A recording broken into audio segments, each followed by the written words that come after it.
Hi everyone and welcome back to my channel. I'm Jen and I just want to thank everyone so much for all the warm welcome backs and the inspiring comments and the new subscribers I've got. It was very just overwhelming to see how many people still remembered me after it's been so many years.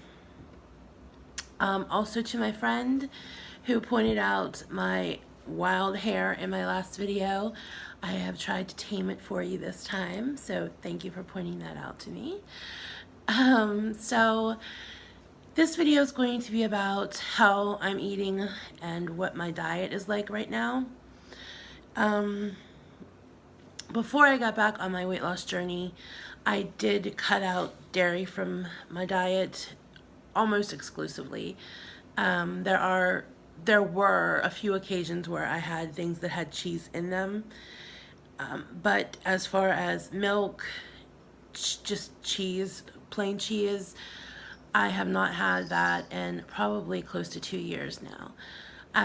I was drinking almond milk, but I'm not even drinking that at the moment, not because of any specific reason, I'm just not right now. I do love almond milk. And the reason why I cut out the dairy in the past is because I had a tendency to have asthma, and I used an inhaler probably about 3 to 4 times, maybe 5 times a month. And since I've stopped eating dairy on a regular basis, and I very rarely have dairy now, I have not used my inhaler in probably 1.5 years now. So that is a 100% improvement to me. As some of you probably know, dairy, it coats your lungs and your intestines with mucus, and it makes it hard for you to breathe. So being obese as it is, I have a hard time breathing anyhow sometimes from the weight I carry, so I don't need any extra reasons to not be able to breathe. So that was one of the biggest reasons I cut out dairy in my diet. So now that I am on my weight loss journey, I am now, I would say, 90% plant-based. I do have an occasion which is also dairy, which is why I can't say I'm completely dairy-free. My one big love is macaroni and cheese. So I will buy the 4-count boxes, or 4 or 6, I'm not sure, from Walmart, and that will last me at least 2 months, 2.5 months. So it's not like I'm having it daily or weekly. It's just when I have a craving for mac and cheese, I do have that, and that is processed, and it's dairy, of course. Also, I do have chicken, and the chicken I have more frequently, probably 2 or 3 times a week, and I would like to become completely vegan. It's something that I want to do because of ethical reasons and because of health reasons. Plant-based is just, I have found to be so much more healthier for me, and I can feel the difference in my body and what my body craves when I am eating plant-based, and then I stop eating plant-based and I eat something processed. My body almost craves something plant-based. So that's why I'm sticking to mostly all plant-based foods. So my schedule of eating, I'm doing intermittent fasting as well, and that is, there's different amounts of time for intermittent fasting. Right now I'm doing 16/8, so that means I fast for 16 hours and then I eat for 8 hours. Naturally, I don't eat 8 hours completely, and I eat my meals within that 8 hours. And it's easier when you schedule the 16 hours, so when you're sleeping, most of that time is fasting. So what I'll do is I'll fast starting in the evening, and then of course overnight while I'm sleeping, or sometimes my sleep schedule is completely thrown off and sometimes I sleep during the day, so I fast during the day if I'm eating at night. However I'm doing it, my 16 hours. And then when I oh, I just messed up. I'm not gonna stop this though.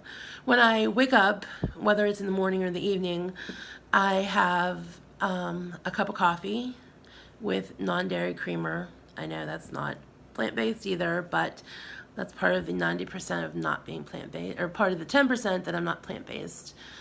So I'll have iced coffee and water, and then that will carry me through another 4 hours until I'm ready to start eating.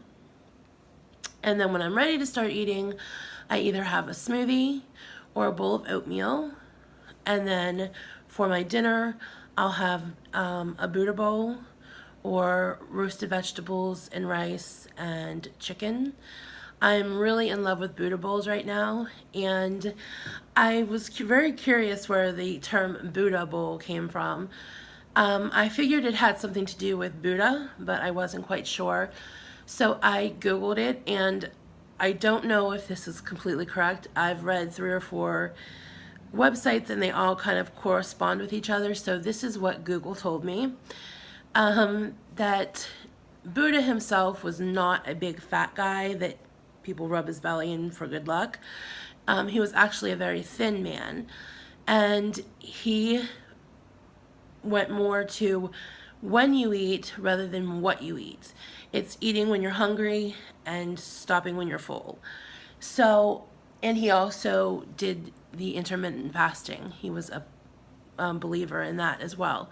So when he would stop his fast and it was time for him to eat, he had a large bowl, and he would walk the streets of whatever city he was in, and people would give him donations of fruit and vegetables. And so people, he didn't refer to it as, but people started referring to it as Buddha's bowl, a Buddha bowl. So that's where we've kind of adopted the name of a Buddha bowl from. They're packed usually with lettuce, all kinds of vegetables.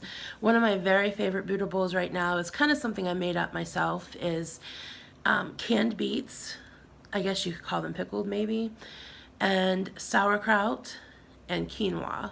And then I'll put hot sauce over all that.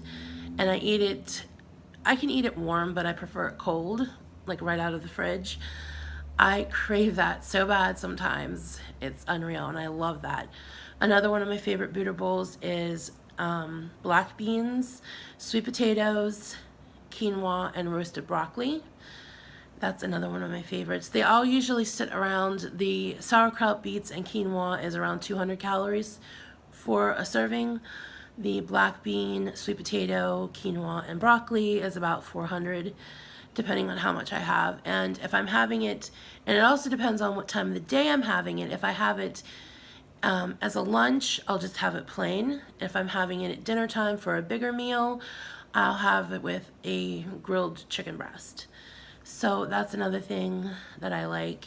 I've just found some recipes. I got a bottle of tahini. I've never used tahini before, and I'm going to be making, I found a lot of Buddha bowl dressing recipes using tahini.